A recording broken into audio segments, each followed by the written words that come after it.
Abantu aba abature nibarondaho kutura bahise ikiro cya kana bari kutura aheru ya ofisi ya RDC yo muri Kasese bari kushaba government okuyakubateraho uburyo okureba ngo amataka gabo garaga umuntu nganezi umuringo ngo mwe abakwhakanisa government omuri Kasese baragayo bahereza government ebiro mushanju byonka hakureba ngo eshongaza abantu aba zashoborwa. And as a party that stands for the justice of the people of Kasese, FDC has taken up this issue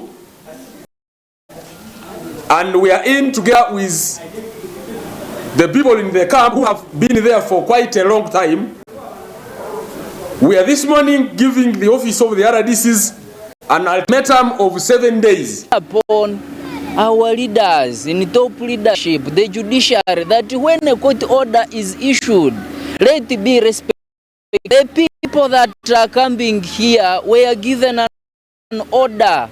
They went to court and won their case in courts of law. They were given an order they're supposed to have their land. It's unfortunate that when court issues an order, government agencies do not respect those orders. Aba Nibeyongyera bagira ngo baza kwihita ahambu ungezi okureba ngo barwana rubwa bwabo hamwe n'amataka obo government yabeti neke kozireho ombero mushanjwe byehirwe. If no step is taken, we are getting this matter into our hands. We are together with these people in the camp going to open the boundaries ourselves. Unfortunate that within the camp we have got school going children who are supposed to resume classes on Monday, and given the health conditions, given the vulnerability of the children, you realize that these children, if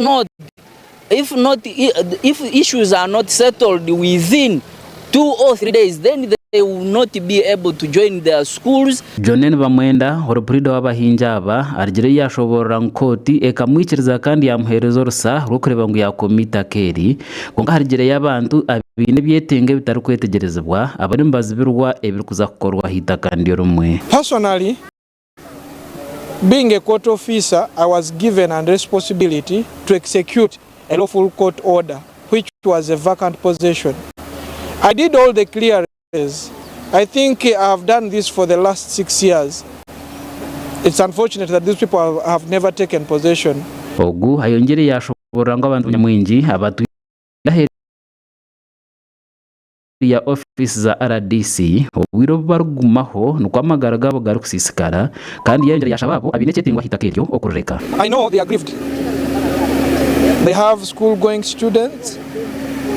They people to take care of, but up to now they are stuck. They don't know what to do.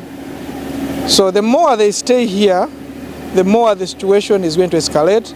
Kurgira aharbira Grace or mukuru w'abahinjaba nagirango obwiro bamazira ha office ya RDC barukuturaho ebyo buyonjo biliyoni bateganisa munonga. The hygiene here is alarming. This morning when I checked my records, we have now 580 people, and people are still coming. You look at this place, the facilities, hygiene facilities are all locked. Umuringo ngogumwe yayengera yagira ngo abana tabarukuza kubasa kuzaha amashomeri izoberi ya hati kandi yashaba government yabetaka tungere bwire bwo kugira ngo bagarro mu itakari yabo okuboherereza bashomesa bakashomesa abana babo aho bari yo hati. Plus we shall be here with our children. Because when I'm here, a child will have nowhere to go if it is not with me. We shall be here until government decide that we go back to our respective land where we can have all the facilities that are entitled to us.